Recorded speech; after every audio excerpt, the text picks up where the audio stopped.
now once your research is done, your script writing, do you, I would assume that you are not just speaking extemporaneous on your program. I might be mistaken, so I would assume there's a script writing process to it. Yeah, so a lot of true crime podcasts do it totally unscripted, on the fly. They just read the case and they're talking back and forth with someone. I can't do that. Talking without a script terrifies me. So I do script it out. I'm a storyteller with my show. I tell the story, and I script it out. Usually it's about, for every episode I do, it's probably about a 15-page script that I write up. So it's like basically a short story about the case, and I read it, but I try to interject some dumb dad jokes here and there, a little bit of humor wherever I can to lighten the mood a little bit. And, if I think of something while I'm recording, I throw it in there too. Yeah.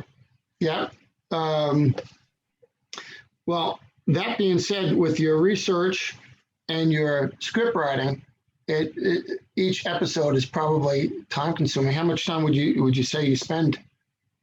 Yeah. So my episodes themselves, when you listen to them, they're between 40 and 60 minutes usually. But the recording part, because there's a lot of stuff I take out, I edit pretty heavily. I make a lot of mistakes and stuff. Don't tell anyone, but I take that out, and I'll have probably an hour. We broke up again for a second. Okay. And then you went something with how much you went to about an hour and a half. So if you want to just start with the hour and a half. Yeah.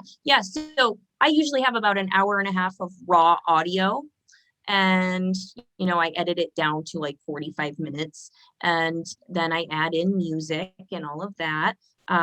It takes probably a good full work day to edit one episode for the podcast. I would say 8 to 10 hours of editing for one episode that ends up being about 45 minutes. Wow. Yeah. A lot of time. Yeah, I go a little hard on the editing. You don't have to. Not everyone does, but it's just the way I do it. So. Well, it obviously, and the benefits are you could hear it. It's a well put together program. You're very articulate, and the editing is very professional. Thank you.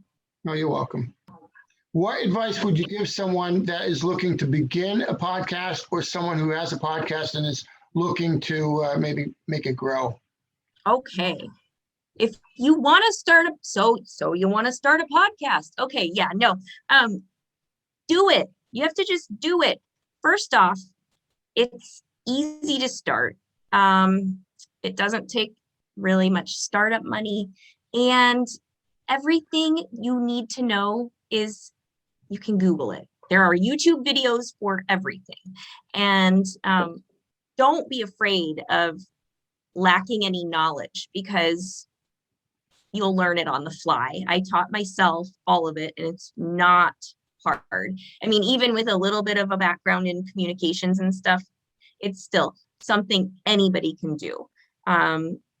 Just start with, a basic, there are people who even record their podcasts on their cell phones these days. Like, you can do that, but I would just say, get like a $20 microphone from Amazon, just a setup, plug it into your laptop, get free software. Audacity is free. It's editing software. Anyone can use it.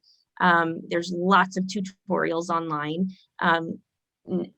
Anchor is a sponsor of mine, but I will say they are the best way to make a podcast. That ad is true.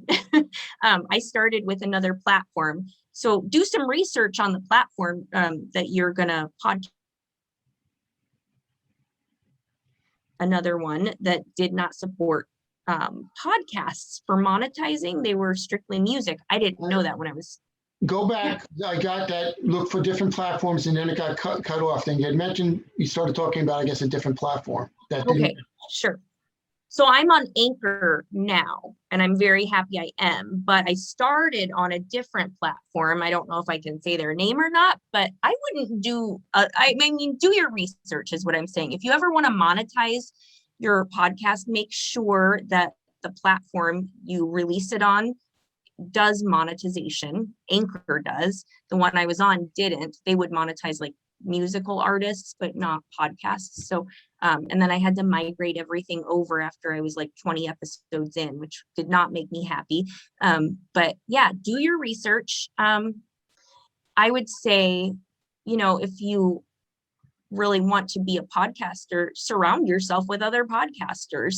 It's an open community, and everyone I've ever met who's in podcasting is fantastic, always willing to give you advice, tips, recommendations. And the money is ready. If you'll please tell me where you want us to take it, we'll take it. Shortly? Shortly? You want us? But in order to establish for bond feeding, we will be forced to eliminate racism.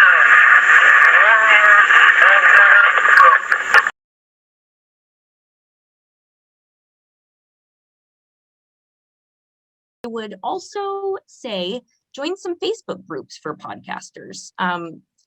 There are a lot. I belong to a lot of them. I think you do too. I think that's how we met. And yeah, so just, surround yourself with people who you admire and who you like their work.